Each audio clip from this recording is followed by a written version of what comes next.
Today we're gonna start making a cranberry pomegranate stuffing. First thing we will do is chop some of the celery. And I like to chop this fresh because it stays really nice. And it doesn't take that much work to chop this anyway. Okay. I chop some onions.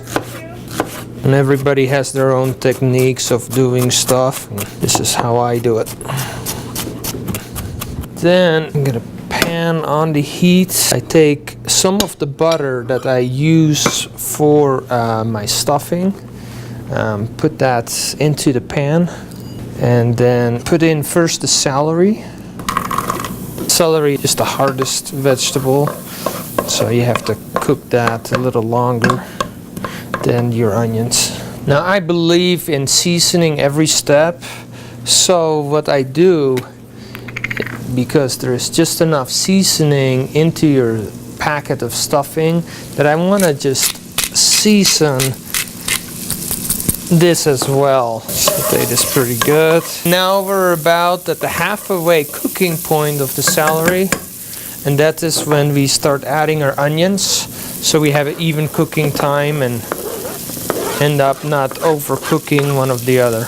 And when it's almost done, the onions and stuff start to get a little bit transparent. The onions start to caramelize, and the vegetables are just about done. Okay, because what will happen if we stuff the turkey with the stuffing, the vegetables will still cook inside the bird. We're gonna add the water for the box of the stuffing. It calls for 1.5 cups of water.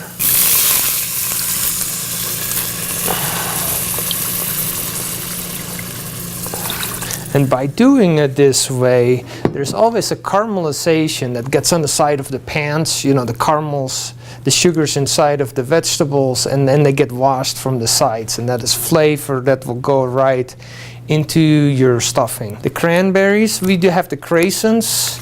If we throw those right into the water, they will plump up and will be nice and soft. Put about like a half bag into this stuffing right here. Soon this will come back to a boil and they will get nice and plump. This is the remaining butter. Remember, we cut off a little piece to saute our vegetables, and then we add as well the butter. While that is going on, what we can do is cut our pomegranate. First you cut the top off, and I always step back a little bit because this thing likes to squirt you sometimes. There we go. You can see the seeds. Now you see those lines here that divide the pomegranate into sections. So what I like to do is score in the skin all the way down where those sections are.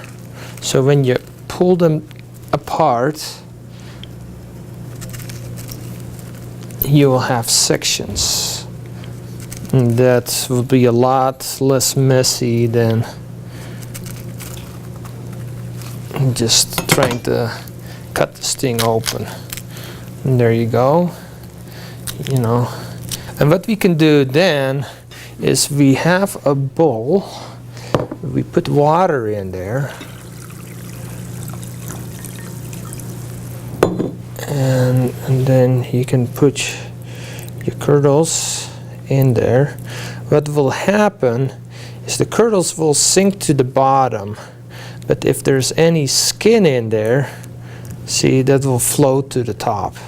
Now I see in the meantime our liquid and stuff is boiling. The cranberries are getting plump. You know, it loses a little bit of its brightness, but that sweetness is there, and that's what we're going for. Because we're going to get the sweet from the cranberries and the tartness from the pomegranate seeds, and oh, those things are so good. What I'm going to do now is just pour the box in here and stir that around so that all the bread can soak up all the liquid. If it is too dry, just add a little bit more water. It's not a big deal.